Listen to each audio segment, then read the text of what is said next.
perennial, so it will come back year after year after year.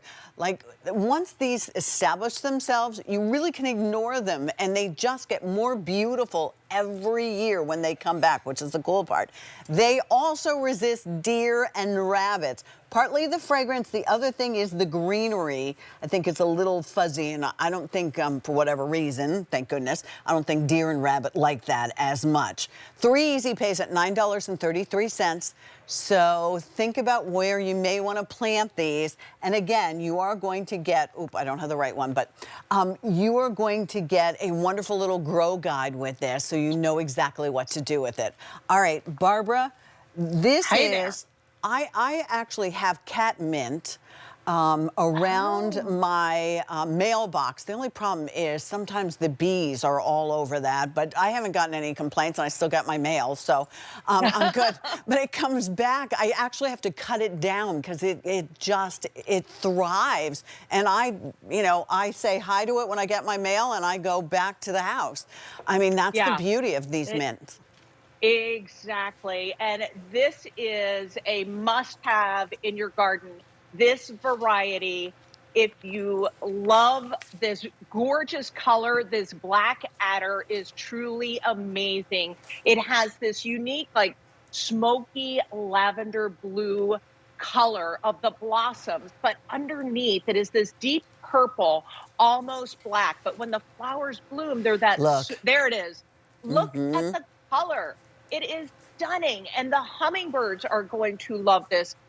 Butterflies are going to go crazy for this one. You'll enjoy these blossoms from midsummer to fall. They'll keep your garden showy with blooms, and that licorice scent is really nice. And you're right, the deer don't really like that licorice taste.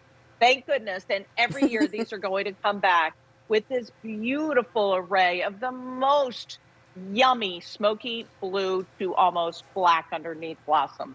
So these are also going to come to us as a bare root, correct? Yes, they are. So you're going to get the bare roots. Again, the bare roots are just so easy to plant. They're only going to go about an inch below the soil surface. So you're not digging a big giant hole. You're not carrying a big, heavy gallon container. But year after year, this perennial is going to come back. That first year, you're going to get that foliage, that licorice-smelling foliage, maybe a couple blossoms. It's that second year that these blooms really start to show off. And the color in the garden is better than any other hummingbird mint that we have ever put out there. It always gets a lot of attention.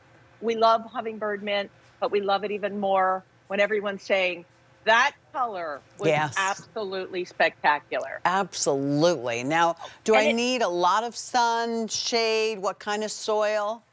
It's going to love the full sun, and it will take part shade as well. It's pretty much going to grow in any kind of soil, and it is drought tolerant too. So what does that mean? You're not going to be babying this. Of course, when you plant it in, you're going to be giving it more attention, more water when it's young. But after this is established, it is one that really just does very well. And those stems are firm stems. So you're not going to be staking that up. It's going to like the water, but you don't want it to stay soggy in the water. Can we put this in a container, or should we just stick it in the ground? Okay, and give me ideas. What else should I plant with it? Oh, what else? Well, because this is going to give you such a long bloom time from midsummer to fall, you're going to love that it works well with the lilies. It's going to be amazing. That would be pretty. This is going to be lower than the lilies. This is 30 to 36 inches tall, and your lilies behind that. Let me grab one of these lilies. And how about that look? Oh, that's gorgeous. Yeah, that would be beautiful. With that blue, so pretty. And the like the leaf part of it, if I could call it that, is right down to the ground.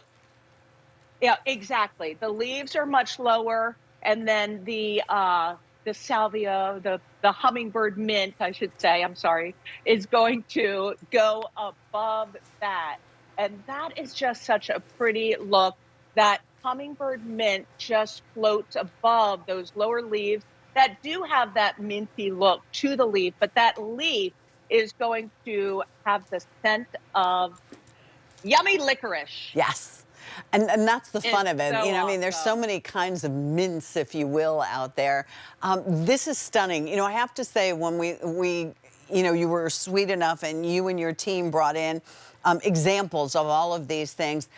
They're not Yes, something that I'd easily find in the many wonderful garden centers where I live. This is something right. that you just told me it's deer and rabbit resistant. Okay, so now I can put that in my back pocket. And you're giving us, that's what's so fun about watching these shows. We learn so much. And these are Oh, all the things that Barbara's customers come in and tell her year after year. Barbara, we love that. What else do you have? And do you have anything that's deep? This color, I think, is really right. gorgeous. Yeah, the color was so unusual, and it was something that our customers were saying, "We Yeah, can't look at that. find this." And even our customers that are more down south were saying, "We were at your store, we were visiting, and we saw that hummingbird mint. It was called Black Adder." And I said, "I know exactly what you're talking about. It's almost like a bicolor. It has that Yeah. deeper, deep, deep purple in the flowers inside, but then the outer flowers that are blooming have this smoky blue color to it that is so, so beautiful. It's deer resistant, rabbit resistant. It's really firm stems, so you're not going to be staking this up. And you could use it in so many different places, especially if you love hummingbirds and butterflies. This is a great plant. Yeah, it's good, that pollinator garden that you love so very much. It's called Hummingbird Mint, the black adder plant, M89500. All right. Already very popular in my